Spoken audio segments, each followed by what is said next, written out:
यादव नगर नाम के गांव में एक चुटकी नाम की लड़की अपने माता पिता और भाई बहन के साथ रहती थी। चुटकी गांव के विद्यालय में पढ़ा करती थी। चुटकी की लंबाई बहुत कम थी, इसी वजह से उसके माता पिता उसे प्यार से चुटकी बुलाते थे। चुटकी की लंबाई कम के साथ साथ उसकी नाक भी बहुत छोटी थी, जैसे मानो उसके नाक हो ही ना। साथ ही उसके पैर भी अजीबोगरीब दिखते थे। उसके अजीबोगरीब दिखने की वजह से उसकी कक्षा के बच्चे उसे चिढ़ाते थे। चुटकी को बिल्कुल पसंद नहीं था कि उसकी कक्षा के बच्चे उसे चिढ़ाएं।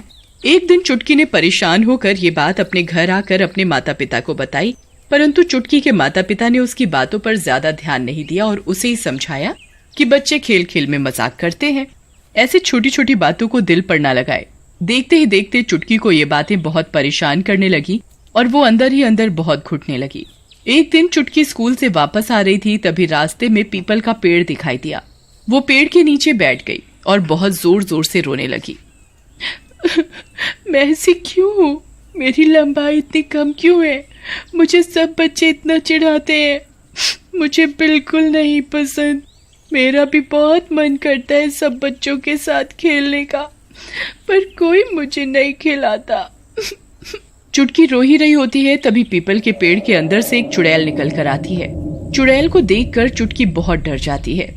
चुड़ैल लंबाई में छोटे कद की होती है। उसकी आंखें बाहर की तरफ निकली हुई थीं और दांत उसके मानो बिल्ली की तरह नुकीले। चुड़ैल की नाक भी खीरे जैसी लंबी और मोटी थी। चुटकी चुड़ैल को देखकर भागने लगती है, तभी चुड़ैल भी बहुत जोर जोर से रोने लगती है। चुड़ैल को रोता देख चुटकी एकदम रुक जाती है। क्या हुआ तुम्हें? तुम क्यों रो रही हो? मेरी भी कहानी कुछ तुम्हारे जैसी है। मतलब? मैं भी बचपन में लंबाई में बहुत छोटी थी। मेरा भी रंग गोरा नहीं था। मुझे मेरी सहेलियां बहुत चिढ़ाती थी और कई बार तो मुझे अपने साथ खिलाती भी नहीं थी। एक दिन मैंने परेशान होकर खुदकुशी कर ली। पर तुम्हें कैसे पता कि मुझे मेरे दोस्त बॉनी बॉनी बोलकर चिढ़ाते हैं? मैंने सारी बात सुन ली थी जब तुम पेड़ के नीचे बैठकर रो रही थी। मैं उसी पेड़ पर रहती हूँ।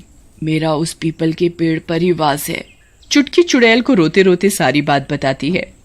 मेरे पास एक आइडिया है। बोलो क्या? तुम मुझसे डरो मत, मैं तुम्हारी दोस्त बनकर तुम्हारी मदद करूंगी। पर कैसे? जो कोई भी तुम्हें चिढ़ाए या परेशान करेगा, हम दोनों मिलकर उसे सबक सिखाएंगे। पर तुम तो सबको दिखोगी, फिर तुमसे सब डर कर भाग जाएंगे। तुम चिंता मत करो, मेरे पास ये शक्ति है।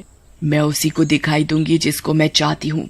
ऐसे ही मैं हर किसी को दिखाई नहीं देती। अच्छा, ये तो बहुत अच्छी बात है। हम दोनों मिलकर सब लोगों को सबक सिखाएंगे जो मुझे परेशान करेंगे। हाँ, पर तुम्हें मुझसे एक वादा करना होगा। कैसा वादा? तुम्हें ये बात किसी को भी नहीं बतानी कि मैं तुम्हारे साथ रहती हूँ। अगर तुमने ये बात बता दी तो हम लोगों को सबक नहीं सिखा पाएंगे और मेरी शक्तियाँ भी कम होती जाएंगी। ठीक है, मैं वादा करती हूँ कि किसी को नहीं बताऊंगी। चुटकी चुड़ैल की बात मान जाती है और चुड़ैल चुटकी के साथ चल पड़ती है। अगले दिन चुटकी अपने स्कूल जाती है। पहले की तरह ही चुटकी की कक्षा की लड़कियां उसे बॉनी बॉनी बोलकर चिढ़ाने लगती हैं।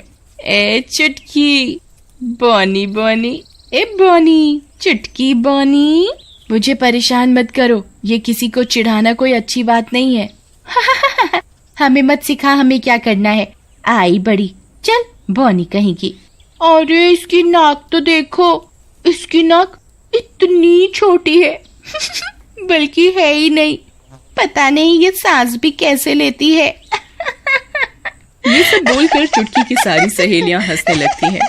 चुटकी के साथ चुड़ैल खड़ी सब देख रही होती है। तुम मुझे परेशान मत करो, नहीं तो एक दिन तुम भी बुरी सी दिखने लगोगी। कभी भी अपने ऊपर घमंड नहीं करना चाहिए। तो चुप कर, हमें ज्ञान मत दे अपना, चल। ये कहकर चुटकी की सारी सहेलियां उधर से चली जाती हैं। देखा तुमने, ये देखो मेरा कैसे मजाक उड़ाते हैं। इन्होंने मेरी नाक में दम कर रखा है, जब देखो आते जाते मुझे छेड़ते रहते हैं। तुम चिंता मत करो, मैं इन सबको बहुत बुरा सबक सिखाऊंगी कि ये किसी का मजाक बनाना भूल जाएंगी। तुम ऐसा क्या करोगी? तुम बस देखती जाओ। कल सुबह ये लड़कियां खुद अपने चेहरे को देखना पसंद नहीं करेंगी। ये अपनी शक्ल सबसे छुपाएंगी, इन्हें ऐसे ही समझ आएगी। अगली सुबह चुटकी स्कूल जाती है। वो उधर जाकर देखती है कि उसकी सहेलियों की शक्ल पूरी दाने से भरी होती है। ये देखकर चुटकी समझ जाती है कि चुड़ैल ने ही इनका ये हाल किया है। चुटकी अपनी सहेलियों के पास जाती है। अरे ये क्या हुआ तुम्हारे चेहरे को? हमें नहीं पता, ये देखो हमारे चेहरे पर दाने निकल आए हैं। देखा, अगर तुम किसी को परेशान करोगे और किसी का दिल दुखाओगे तो तुम्हें भी कभी न कभी अपने गलत किए कामों की सजा मिलेगी। तुम मुझे भी कितना चिढ़ाते थे, आज तुम्हारा ही चेहरा खराब हो गया है। तुम किसी को भी अपनी शक्ल दिखाने लायक नहीं हो, ये तुम्हारे बुरे कर्मों की सजा है। चुप कर बॉनी, ऐसा कुछ नहीं है, यहाँ हमें भाषण मत दे। ये कहकर चुटकी की सहेलियां गुस्से में उधर से चली जाती हैं। इन्हें तो अभी भी अपनी गलती का एहसास नहीं है, ये तो मुझे चिढ़ाने से अभी भी बाज नहीं आ रही। बताओ अब क्या करें? लगता है मेरी किस्मत ही खराब है, मुझे जिंदगी भर यही सब सुनना पड़ेगा। लगता है मुझे इन सब की आदत डाल लेनी चाहिए। ये सब कहकर चुटकी बहुत जोर जोर से रोने लगती है। तुम चिंता मत करो, कल इन सब की और बुरी हालत होगी। मैं इनका पीछा तब तक नहीं छोड़ूंगी जब तक ये सब अपनी गलती का एहसास ना कर ले और तुमसे आकर माफी ना मांग ले। मैं नहीं चाहती जो परेशानी मैंने अपनी जिंदगी में देखी वही सब परेशानी तुम देखो।